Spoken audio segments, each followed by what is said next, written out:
gentlemen, how we doing? Good. Pretty good. Yeah, pretty good. Pretty good. Pretty good. Always good. Well, it was a pretty good September, right? Yeah, No that's doubt right. about that.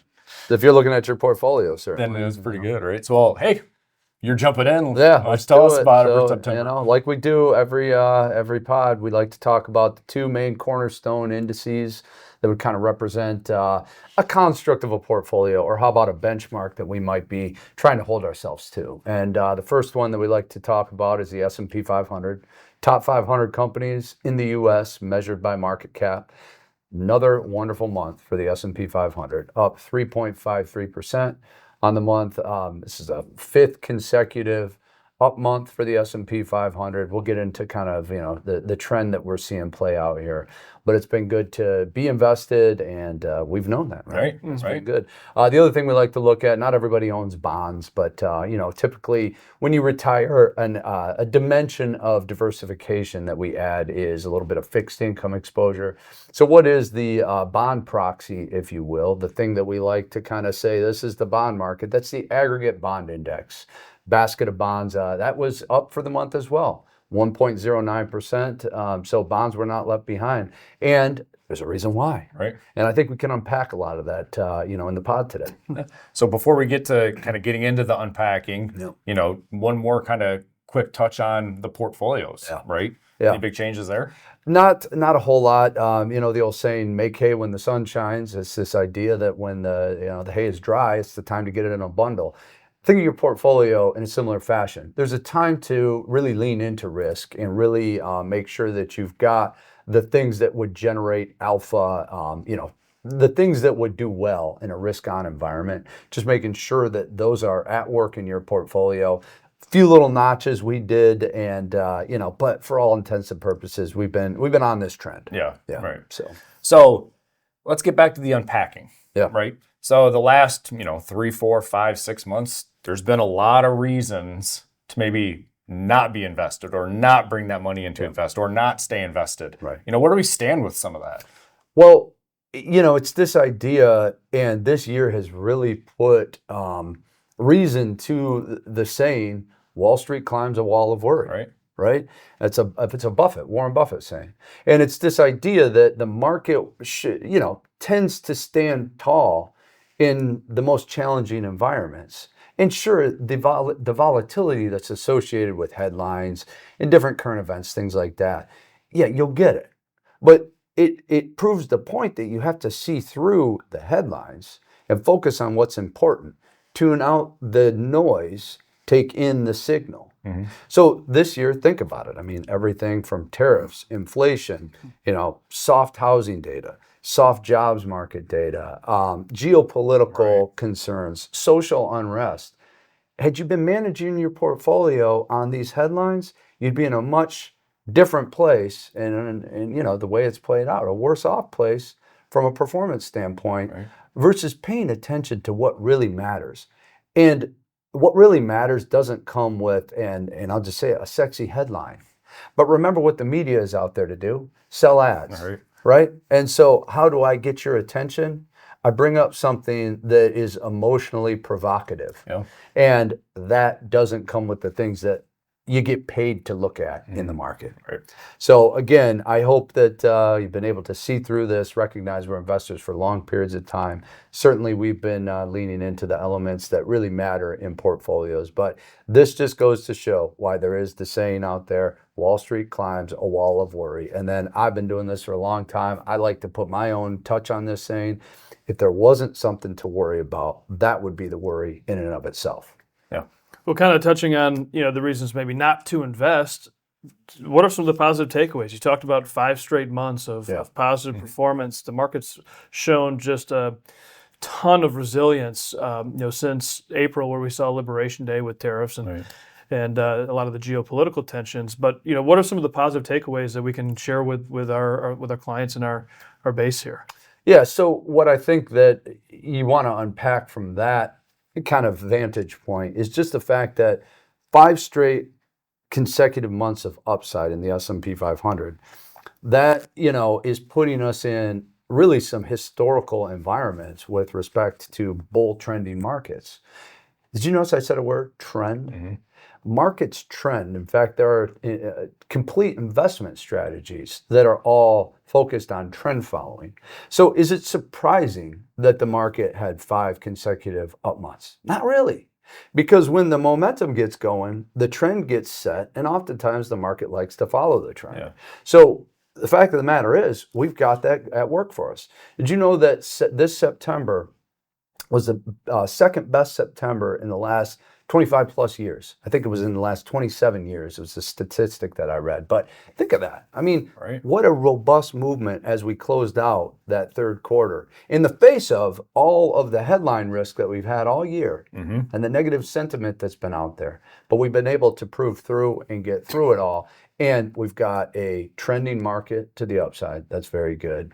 And, you know, when you check it down and think about the things that really matter to the market, they're only getting stronger at this point. Now, anything can happen and there'll always be volatility, but you have all the makings that you need to have, you know, to be very positive about.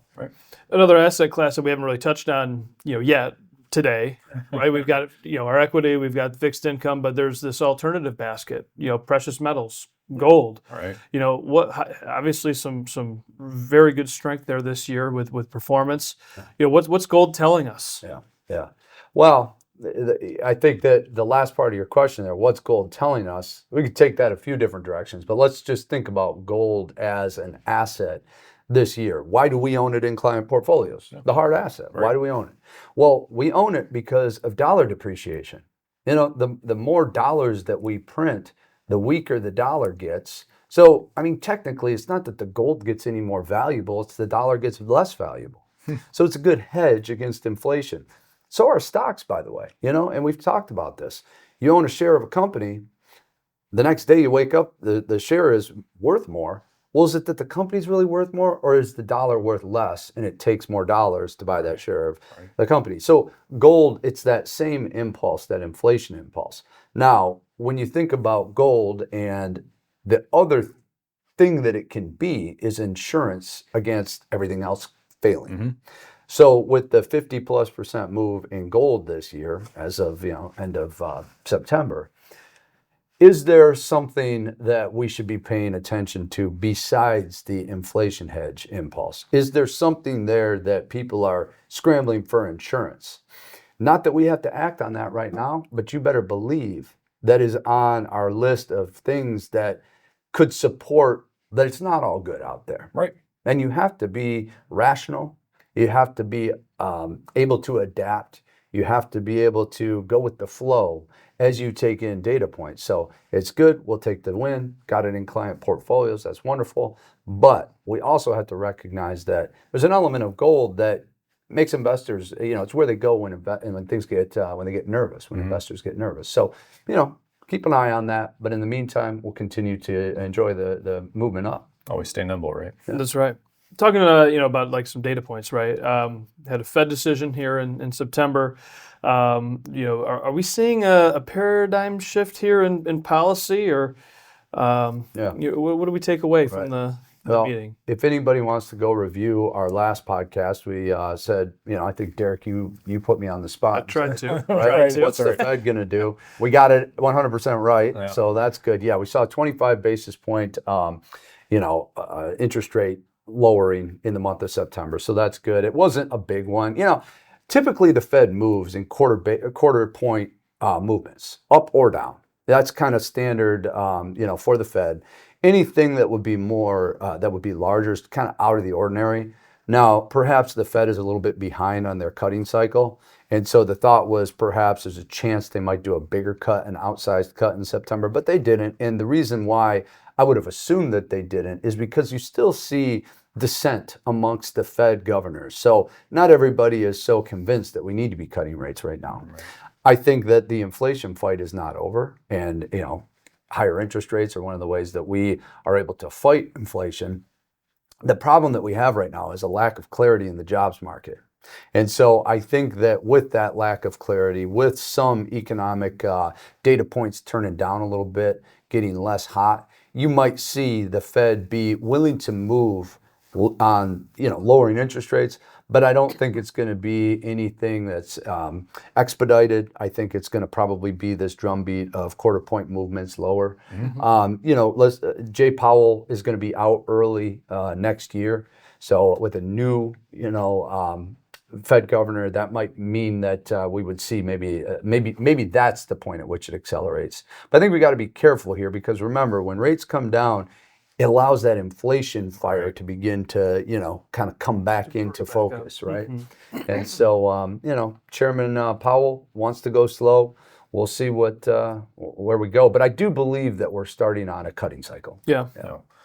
Well, let's stick with government then, right? So, we talked a little bit about Fed policy. Yeah. Another one of those scary headlines, right, is government shutdowns. Yeah. And that started to rear its head towards the end of the month. Yep. And then it did. Yeah, so definitely. What usually happens in that? Yeah, so getting a lot of questions about that. And remember, markets are very forward-looking. So the minute that there's a chance for a government shutdown, the market's going to wiggle around and build that into the price movement. So the fact that the government does shut down, oftentimes that headline isn't so surprising and jarring that you see a tremendous amount of volatility.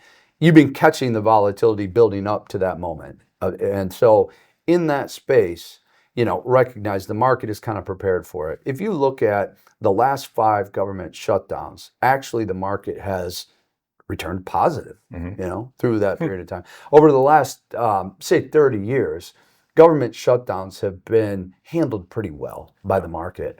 The longer they go, the bigger the economic impact. So, you want these things tightened up. And hopefully in our next month's podcast, we could talk about when the government shut down and when it reopened. Right? That would be ideal. So just recognize that we tend to handle this pretty well. Quicker we can get the government back open, the better. But right now is not cause for concern. No.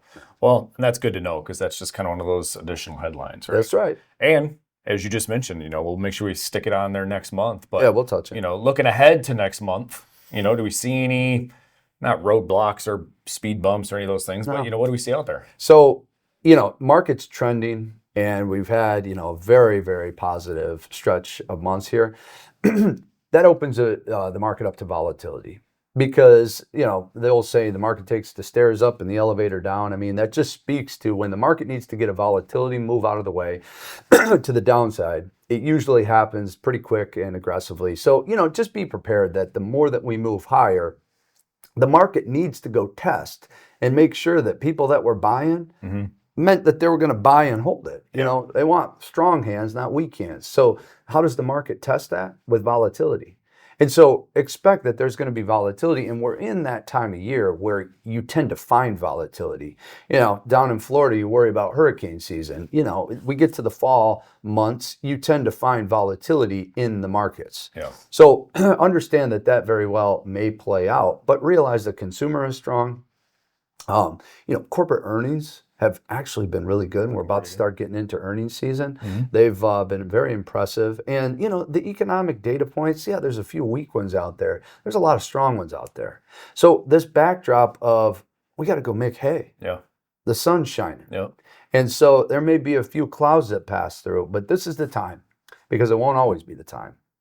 So anyway, I think we can be positive as we look out the windshield here. Well, hey. We'll stay on it. We're monitoring it, and we'll be here for you next month. Thanks for joining us. Advanced Capital Management Incorporated is a registered investment advisor.